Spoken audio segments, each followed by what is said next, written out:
James had not been out to push coaches or freight cars in the yard for several days. He was feeling miserable.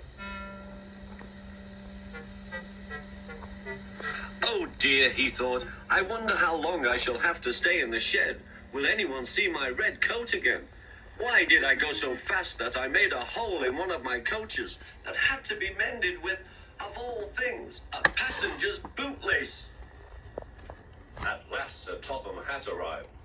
I know you are sorry, James, he said, and I know too that you want to be a useful engine. People are laughing at my railway, and I do not like that at all. I will try hard to do my best, said James. That's a good engine. There's nothing like determination. I want you to pull some freight cars for me. James was being nice and puffed away.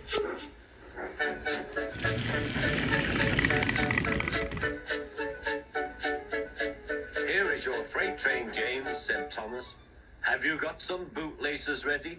And he ran off laughing.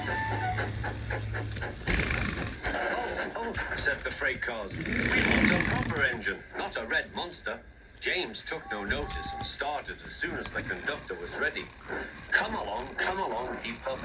We won't, screamed the freight cars. But James didn't care, and he pulled the screeching cars sternly out of the station.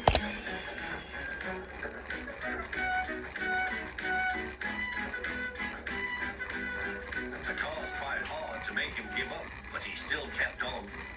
Sometimes their brakes would slip on, and sometimes their axles would grow hot, and each time the trouble had to be put right. And each time James would start again, determined not to let them beat him.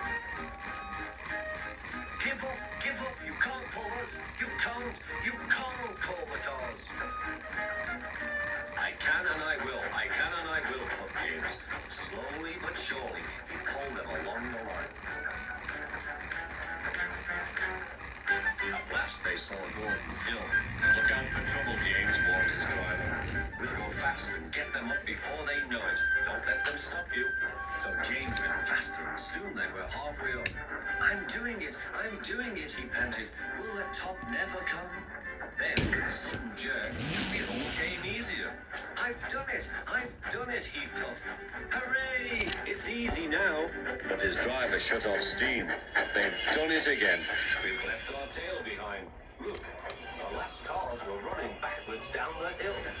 The coupling had snapped. But the conductor stopped the cars and got out to warn approaching engines. That's why it was easy, said James, as he backed the other cars carefully down. What silly things freight cars are. There might have been an accident. Shall I help you, James? Called Edward. No, thank you, answered James. I'll pull them myself. Good. Don't let them beat you. You're doing well, whistled Edward, as James slowly struggled up the hill. I can do it, he puffed. He pulled and puffed as hard as he could. I've done it, he panted.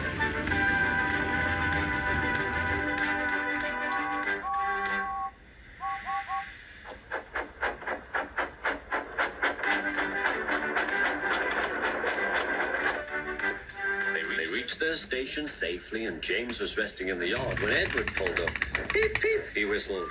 Then James saw Sir Topham Hatt. Oh dear, what will he say, he asked himself. But Sir Topham Hatt was smiling. I was in Edward's train and I saw everything, he said. You've made the most troublesome train on the line behave.